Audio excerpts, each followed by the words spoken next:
Shalom saudara-saudara, teman di hati. Tema khotbah pada saat ini ialah imanmu telah menyelamatkan engkau. Jadi kita akan memikirkan hal tentang iman yang menyelamatkan. Saudara-saudara, topik tentang iman ini adalah topik yang memiliki urgensitas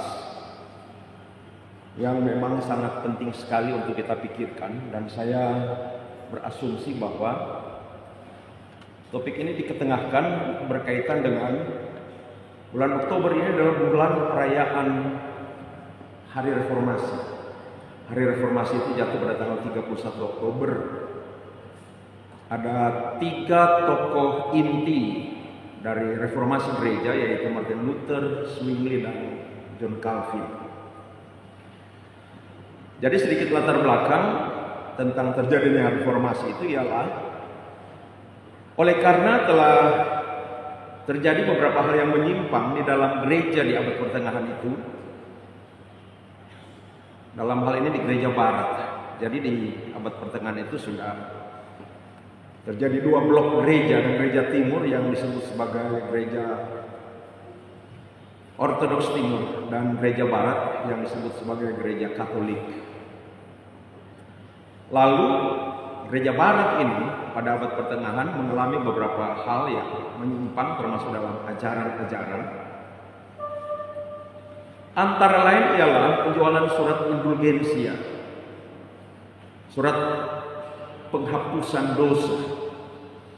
Jadi surat itu dijual, yang membeli para imam menyatakan bahwa dosa mereka diampuni. Lalu kemudian oleh karena jelas-jelas hal itu sangat menyimpang dari Alkitab, dari ajaran gereja, juga ada beberapa alasan lainnya. Ada 95 dalil yang dikritik oleh Martin Luther. Antara lain yang itu, indulgensia itu, surat penghapus dosa yang dijual, yang di dalamnya terkandung pengajaran bahwa keselamatan bisa dibeli. Dosa bisa terhapus dengan membeli surat itu, maka keselamatan itu bisa diupayakan dengan membeli, dengan uang. Bahkan keselamatan bisa diupayakan oleh tindakan dan perbuatan manusia. Maka kemudian Luther mengkritik itu, dan muncullah doktrin ajaran Alkitab tentang keselamatan hanya dapat diperoleh melalui iman. Nah, jadi hal tentang iman itu penting sekali untuk kita pikirkan sebagai orang-orang percaya. Mengapa? Paling tidak ada 3 alasan untuk konteks sekarang ini. Yang pertama ialah karena ada orang-orang yang mengaku hamba-hamba Tuhan dan kalangan-kalangan komunitas gereja tertentu yang memandang dan mengajarkan iman itu bagaikan jimat, saudara-saudara. Jadi asalkan orang percaya kepada Yesus dan meminta di dalam nama Yesus, dia akan mendapatkan apa semua yang dia minta. Ini ajaran yang menyimpang. Ini ajaran yang tidak alkitabiah, saudara-saudara. Klaim dalam nama Yesus, maka dengan iman engkau akan mendapatkan apa yang kau klaim itu, apa yang kau percayai itu. Apa memang betul demikian? Tidak seperti itu realitanya, kenyataannya. Apalagi kalau kita menelusuri lebih dalam, sebenarnya ketika Yesus berbicara dan mengajarkan tentang mintalah di dalam nama Yesus maka kamu akan mendapatkan, itu berbicara dalam konteks penginjilan. Jadi minta segala sesuatu yang kamu perlu di dalam penginjilan, bukan dalam segala keinginan kita. Apa yang kita inginkan kita minta, klaim dalam nama Yesus, kita percaya kita akan menerimanya, sehingga iman seolah-olah jadi seperti jimat. Alasan yang kedua mengapa topik tentang iman penting untuk kita pelajari bersama adalah oleh karena, saudara-saudara, iman seringkali dipertentangkan dengan akal budi. Sehingga sekali lagi orang-orang tertentu dan di kalangan komunitas Kristen tertentu mengajarkan bahwa untuk beriman tidak perlu akal budi, tidak perlu rasio. Sebab kalau kamu berpikir baru bertindak, berarti kamu tidak mengandalkan Tuhan. Mengandalkan Tuhan itu berarti aminkan saja, yakini saja, imani saja, tak perlu berpikir, lakukan sesuai dengan iman. Nah, ini kacau sekali ajaran seperti ini. Jadi contoh, ada satu keluarga yang jadi korban oleh karena ajaran seperti itu. Sehingga ketika mereka hendak membangun rumah, pimpinan di komunitas Kristen itu mengajarkan tidak perlu bikin budget, bikin anggaran, susun anggaran, tidak perlu. Percaya Tuhan sediakan semuanya. Amin, dia katakan amin. Jadi tak bikin budgeting, tidak susun anggaran. Maka sementara rumah itu dibangun, dalam proses pembangunan rumah itu tiba-tiba uang dana sudah habis, tapi rumah baru 40% pembangunannya. Nah, ini akibat daripada tidak menggunakan akal dalam bertindak. Padahal iman itu, bagian aspek yang terkandung di dalam iman itu adalah pengetahuan, akal budi. Nanti kita lihat sebentar. Jadi iman seharusnya tidak dipertentangkan dengan akal budi. Itu yang kedua. Yang ketiga, mengapa topik tentang iman memiliki urgensitas untuk kita pikirkan, kita belajar bersama? Oleh karena di zaman sekarang ini ada banyak sekali orang Kristen yang datang ke gereja untuk mencari mujizat, bukan untuk mempelajari pengajaran firman Tuhan. Yang mencari kesembuhan bukan untuk mencari keselamatan hidup yang kekal. Yang mencari hiburan bukan untuk mempersembahkan penyembahan yang benar kepada Allah. Nah, jadi ini paling tidak 3 alasan mengapa kita penting memahami dengan benar secara alkitabiah topik tentang iman itu. Nah, tema kita tadi, saudara-saudara, yaitu imanmu telah menyelamatkan engkau. Di dalamnya terkandung substansi dari ajaran gereja reformasi tadi, yaitu bahwa keselamatan itu hanya dapat diperoleh melalui iman. Jalan keselamatan hanya Yesus, tapi tanpa iman, karya penyelamatan Kristus tidak bisa berlaku pada seseorang. Maka ada satu pengajaran Alkitab yang jelas sekali dalam Perjanjian Baru bahwa keselamatan itu hanya diperoleh melalui iman. Antara lain yang jadilah pembimbing yang kita baca tadi, Efesus 2:8 dan 9. Sebab karena anugerah Tuhan atau kasih karunia Tuhan, kamu diselamatkan oleh iman, bukan oleh perbuatan. Diselamatkan oleh iman karena kasih karunia Tuhan. Itu adalah pemberian Allah, bukan hasil usaha, hasil jasa. Nah, jadi dari semua agama yang ada di dalam dunia ini, ada banyak sekali, ratusan agama. Sebenarnya ajaran tentang keselamatan itu hanya dapat dikategorikan pada 3 pengajaran atau 3 jalan keselamatan. Yang pertama, keselamatan melalui perbuatan saja, berbuat baik maka selamat. Yang kedua, keselamatan melalui iman saja, percaya Yesus maka selamat. Yang ketiga, keselamatan diperoleh melalui iman, tapi iman tidak cukup, maka harus ditambah dengan perbuatan, iman plus perbuatan. Jadi 50% iman, 50% perbuatan. Ajaran tentang keselamatan dalam dunia ini hanya ada 3 varietas ini. Dan ajaran gereja reformasi ialah yang kedua itu, keselamatan melalui iman saja, tidak. Bukan oleh perbuatan, bukan oleh iman plus perbuatan. Oleh karena apa? Oleh karena bagaimana mungkin perbuatan ini bisa menjadi syarat keselamatan, jaminan keselamatan. Sebab tidak ada satupun kita manusia di dalam dunia ini yang bisa melakukan perintah-perintah Tuhan secara benar, yang bisa melakukan perbuatan-perbuatan baik secara sempurna. Tidak ada yang bisa mewujudkan ibadah yang sempurna. Tidak ada. Sementara sorga yang menjadi alamat keselamatan kekal kita itu adalah tempat yang sempurna, yang bisa diterima di sorga, yang di dalamnya tinggal Allah yang sempurna, hanya manusia yang sempurna. Nah, persoalannya kalau perbuatan itu jadi syarat keselamatan, boleh, tapi harus mewujudkan perbuatan yang sempurna. Bisa enggak? Nggak ada yang bisa. Maka nonsens perbuatan bisa menjadi jaminan keselamatan. Yang hanya bisa menjadi jaminan keselamatan adalah iman. Karena dengan beriman kepada Yesus, maka Kristus itu dipersatukan dengan kita. Ketika Yesus dipersatukan dengan kita melalui iman, maka karya penebusan dosa yang dilakukan di kayu salib berlaku kepada kita. Ketika berlaku kepada kita, kita dibenarkan di hadapan Allah melalui iman kepada Yesus. Allah melihat kita benar, sempurna, layak tinggal di tempat yang sempurna. Lalu ajaran yang ketiga itu lebih kacau lagi. Oleh karena apa? Oleh karena dikatakan untuk selamat memang harus beriman, tapi tidak cukup, harus tambah sebagian dengan perbuatan kita.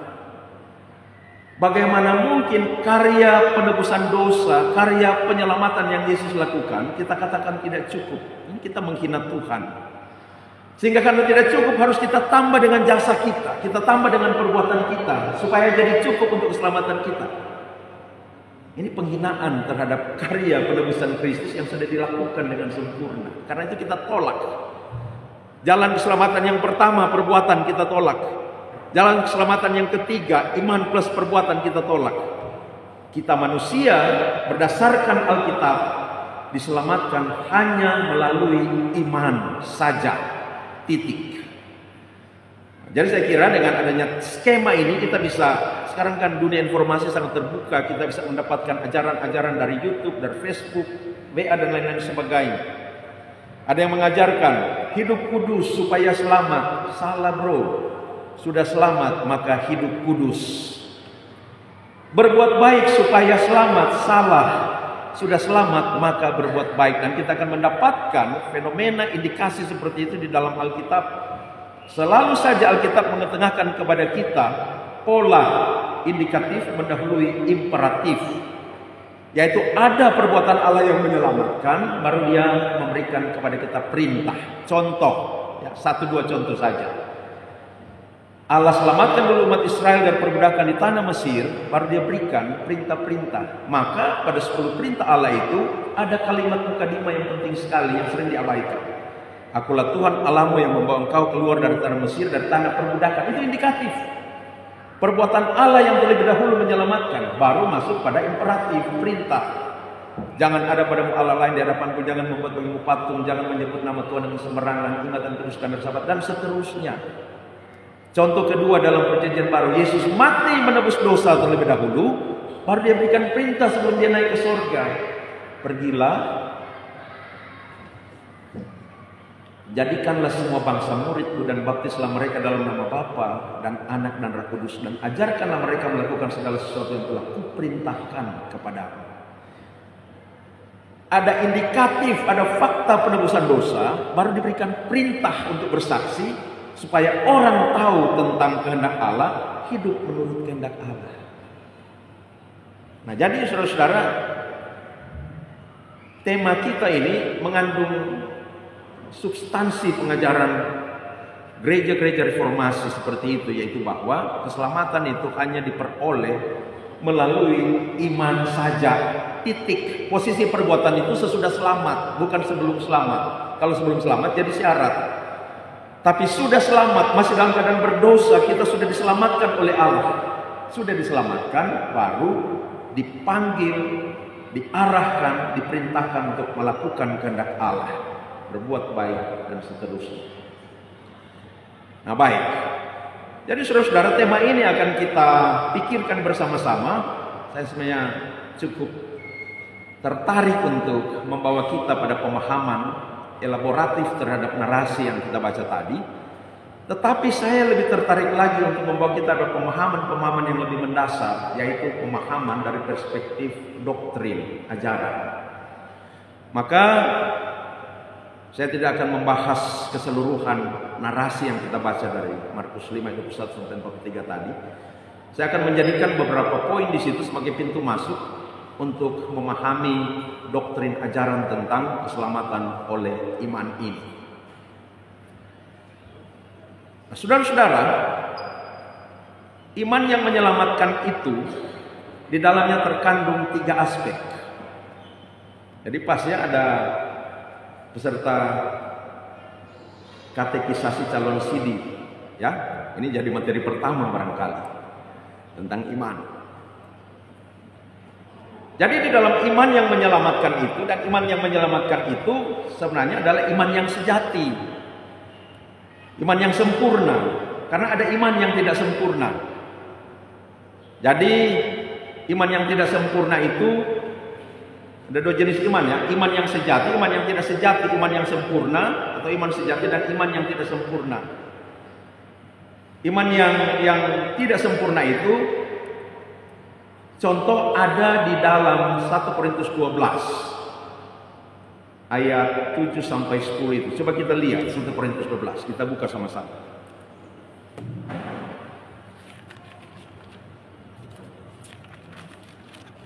1 Korintus 12 ayat 7 sampai 10 itu saya tidak baca, nanti Bapak Ibu baca sendiri supaya saya menghemat waktu. Itu berbicara tentang 9 karunia rohani.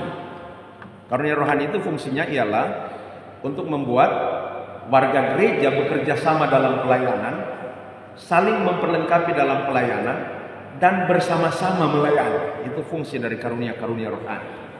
Nah, 9 karunia rohani itu yaitu adalah pertama karunia berkata-kata dengan hikmat, kedua karunia berkata-kata dengan pengetahuan, ketiga karunia iman, keempat karunia menyembuhkan, kelima karunia mengadakan mujizat, yang keenam karunia membedakan roh, yang ketujuh karunia berbahasa roh, yang kedelapan karunia mengartikan bahasa roh. Ada satu lagi saya lupa. Tapi yang saya mau menjadi poin di sini ialah karunia iman itu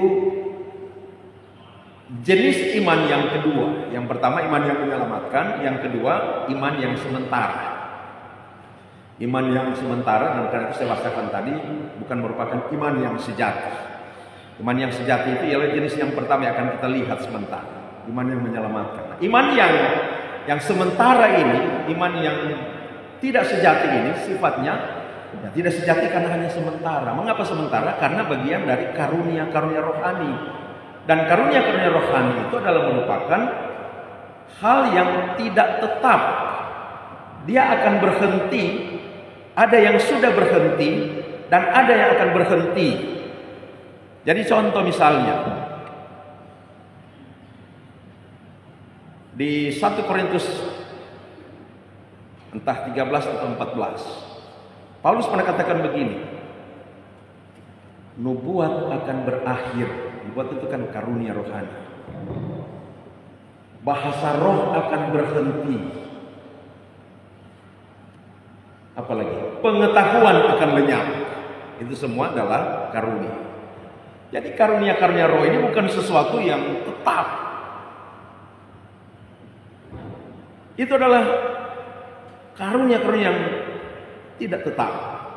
Jadi sementara saja, termasuk karunia iman. Lalu menyusul karunia iman di situ ada karunia menyembuhkan, ada karunia mengadakan mujizat. Semua itu akan berhenti. Dan bahkan ada yang sudah berhenti. Khusus karunia mujizat, termasuk di dalamnya karunia menyembuhkan, karunia kesembuhan ilahi, Tuhan sudah kurangi. Mungkin akan segera dihentikan oleh Tuhan. Oleh karena sudah banyak sekali rumah sakit sekarang. Dulu di zaman Tuhan Yesus ini tidak ada rumah sakit, ada juga tabib-tabib dengan pengetahuan medis yang standar sekali, kecil sekali. Dan bahkan tabib-tabib di masa itu lebih cenderung bersifat mistik. Sekarang sudah banyak rumah sakit yang Tuhan anugerahkan, para medis, dokter-dokter. Maka Tuhan sudah mulai mengurangi karunia-karunia adikodrati tentang kesembuhan dan mujizat-mujizat. Dalam hal mujizat misalnya, saya berikan skema secara historis. Ada 4 zaman di mana Allah mengerjakan mujizat. Zaman yang pertama yaitu zaman patriark atau zaman bapak-bapak leluhur Israel. Ada beberapa mujizat di sana. Misalnya Sarah yang sudah tua sekali lalu mengandung. Tetapi tidak banyak. Hanya beberapa saja. Lalu era atau zaman yang kedua ialah era Exodus. Zaman kepemimpinan Musa. Mujizat-mujizatnya luar biasa. Tongkat Harun menjadi ular. Lalu kemudian 10 tulah semuanya mujizat. Laut terbelah menjadi 2. Umat Israel di padang gurun siang hari ditudungi dengan tiang awan, malam hari dengan tiang api. Makanan mereka dapatkan dengan ajaib. Pagi hari roti mana, petang hari burung puyuh, dan lain-lain sebagainya. Ini era yang syarat dengan mujizat, era Exodus itu. Datang pada era yang ketiga yaitu era nabi-nabi. Mujizat-mujizatnya masih ada tapi mulai berkurang, dan yang paling banyak di situ adalah mujizat visi, penglihatan-penglihatan dari para nabi, penglihatan-penglihatan jauh ke depan. Termasuk penglihatan Yehezkiel tentang tulang-tulang kering dalam Yesaya 37. Penglihatan Nabi Yeremia yang hanya dia yang tahu, diberitahukan oleh Tuhan lewat penglihatan bahwa masa pembuangan yang akan dialami oleh Israel itu 70 tahun. Nabi-nabi lain yang nabi-nabi palsu katakan 2 tahun saja, tenang saja. Enggak, kata Yeremia, 70 tahun. Jadi paling banyak di masa nabi-nabi itu adalah mujizat-mujizat visi. Yang sebelumnya di nabi-nabi awal ada Elia, ada Elisa juga banyak mujizat. Tapi tidak sebanyak di masa keluaran itu, Exodus. Datang era yang keempat, era yang ketiga, yaitu era Tuhan Yesus dan para rasul. Nah ini mujizat-mujizat semakin bertambah-tambah banyak. Bahkan sampai ada mujizat orang mati dibangkitkan seperti yang terkandung dalam teks yang kita baca tadi. Banyak sekali. Sampai para rasul melakukan mujizat. Banyak sekali. Orang lumpuh ya dibuat bisa berjalan kembali oleh Petrus dan lain-lain sebagainya.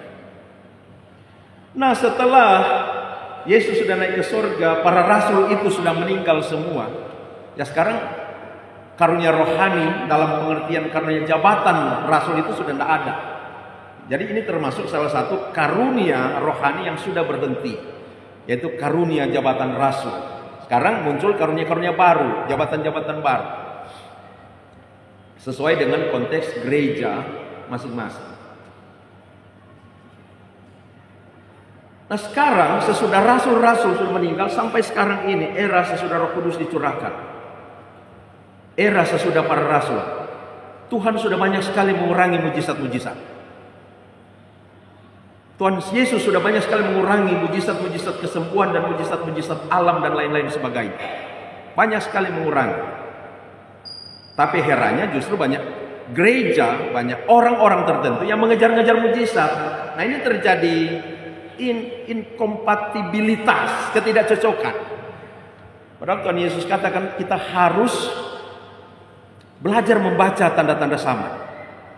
Nah, kalau kita baca tanda-tanda sama, ini 4 era mujizat. Dan era yang keempat ini, mujizat-mujizat sudah sangat dikurangi secara intensif oleh Tuhan Yesus.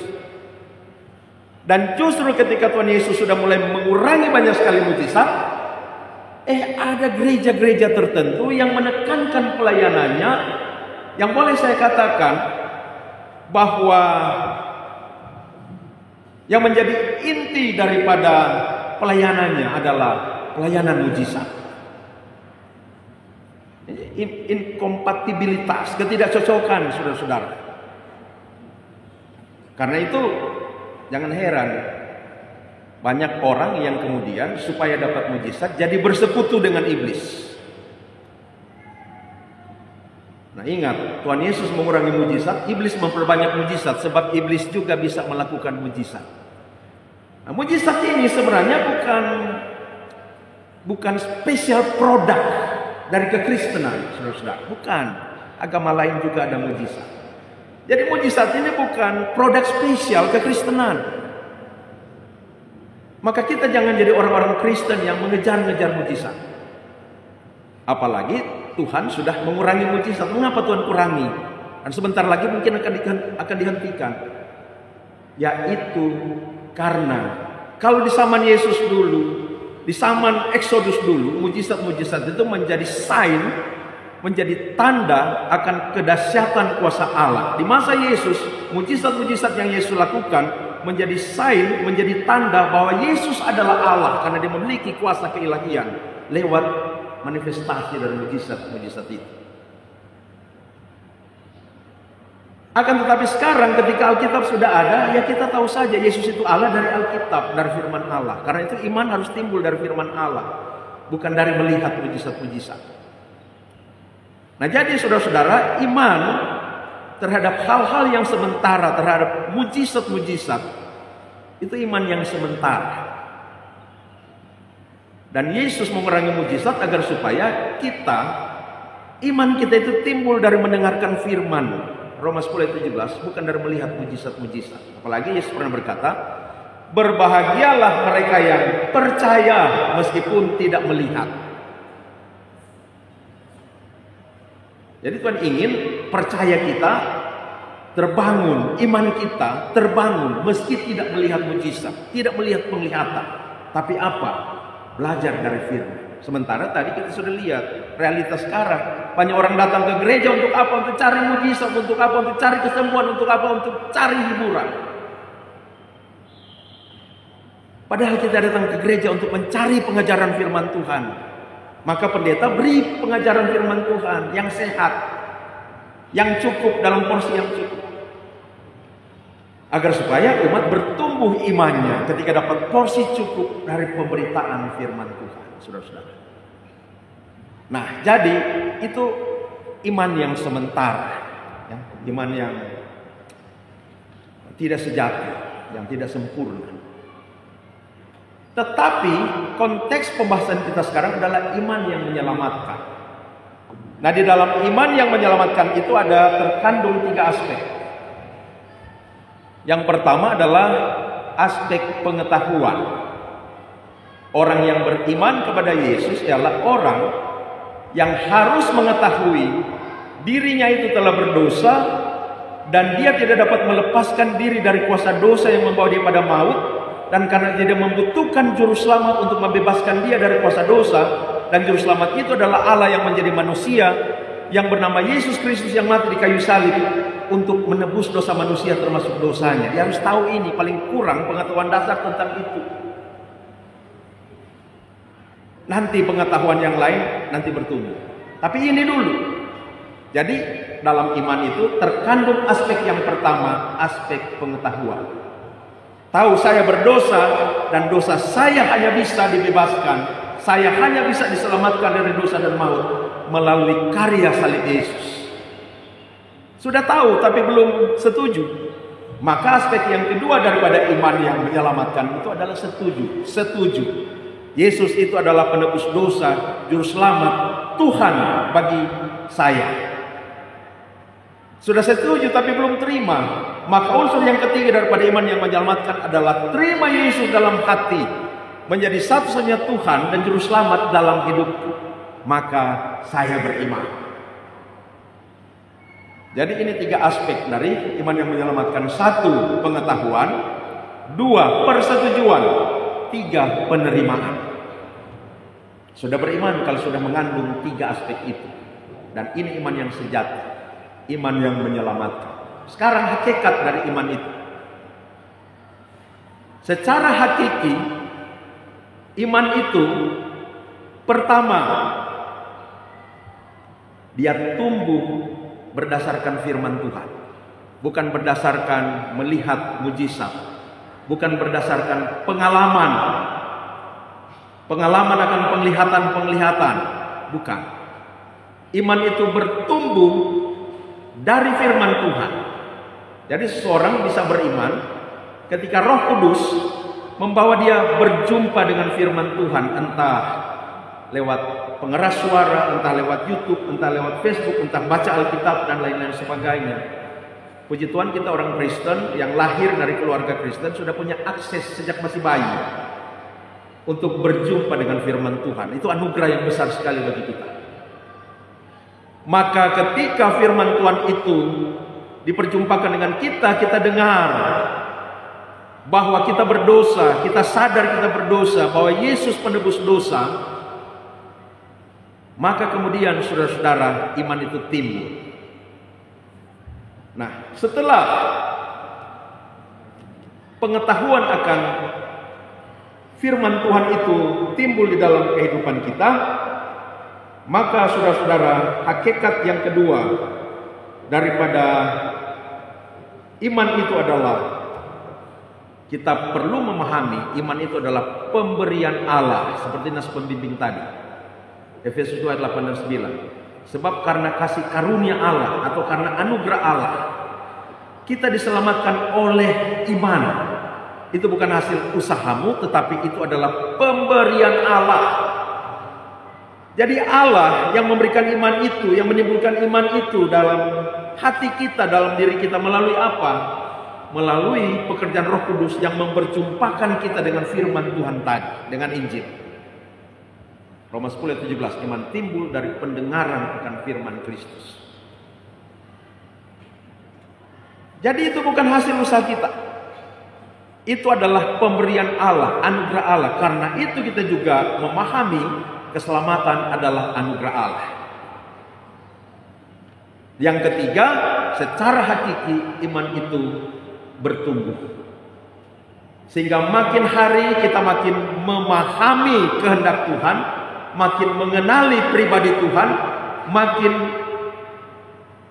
menciptakan persekutuan yang intim, yang akrab dengan Tuhan, makin mewujudkan relasi yang intim dengan Tuhan, dan karena itu makin taat dan makin setia. Nah, karena itu Yakobus ini juga di pasal 2 mengatakan iman tanpa perbuatan pada hakikatnya adalah mati. Karena meskipun kita sudah memiliki pengetahuan tentang firman Tuhan, meskipun kita sudah tahu bahwa Yesus adalah jalan keselamatan bagi kita untuk kita terlepas dari dosa dan maut, akan tetapi kalau saudara-saudara kita tidak bertumbuh, berarti hanya stuck saja iman kita, maka sebenarnya barangkali kita belum beriman. Jadi ukuran yang mengkonfirmasi bahwa kita ini beriman adalah pertumbuhan. Kalau tidak terjadi pertumbuhan, kalau stuck, mandek, tidak ada pertumbuhan secara rohani, maka berarti saudara-saudara kita belum beriman sebenarnya. Jadi iman itu harus bertumbuh, dan pertumbuhan itu diukur dari pertama, makin hari makin memahami kebenaran. Yang kedua, makin hari makin bertumbuh dalam relationship, hubungan dengan Tuhan.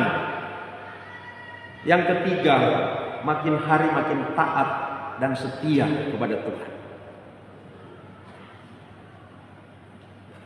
Maka terjadi perubahan demi perubahan, transformasi demi transformasi di dalam kehidupan kita. Berarti ada pertumbuhan, tidak stuck. Makin hari makin hidup memuliakan Tuhan. Nah, ini 3 hakikat dari iman. Sekarang yang terakhir, apa akibatnya kalau kita sudah beriman kepada Yesus? Akibatnya yang pertama, karya penebusan dosa yang Yesus lakukan di kayu salib itu berlaku bagi kita. Dosa kita ditebus. Maka yang kedua, karena dosa kita sudah ditebus, kita dibenarkan di hadapan Allah. Allah melihat kita benar, sempurna, maka kita layak hidup di dalam tempat yang sempurna yang namanya surga.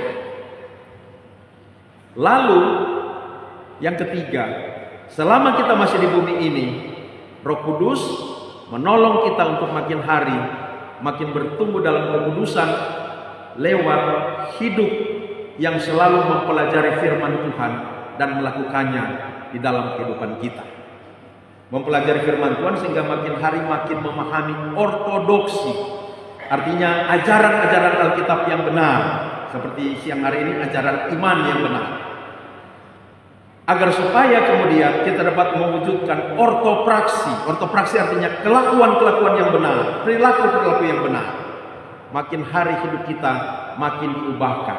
Dan yang keempat, kita makin hari makin kuat di dalam Tuhan, makin dibentuk di dalam Tuhan, sehingga kita menjadi orang-orang yang teguh di dalam iman, mengasihi Tuhan di dalam hal apapun, termasuk ketika doa kita tidak dijawab, kita tetap mengasihi Tuhan. Ketika permintaan kita tidak terkabul, kita tetap mengasihi Tuhan. Dan makin hari kita makin tahu, oh ternyata tidak semua yang harus terjadi sesuai keinginan. Saya harus memberikan waktu dan ruang bagi Tuhan untuk mewujudkan rancangan-rancangannya. Dan rancangannya selalu lebih indah daripada rancangan-rancangan. Maka dengan demikian, ketika kita hidup beriman kepada Tuhan dalam 3 aspek tadi dan dalam 3 hakikat tadi, makin hari kita akan mengalami kuasa Tuhan dan kebaikan-kebaikan Tuhan yang dahsyat dalam kehidupan kita. Terpujilah Kristus. Amin.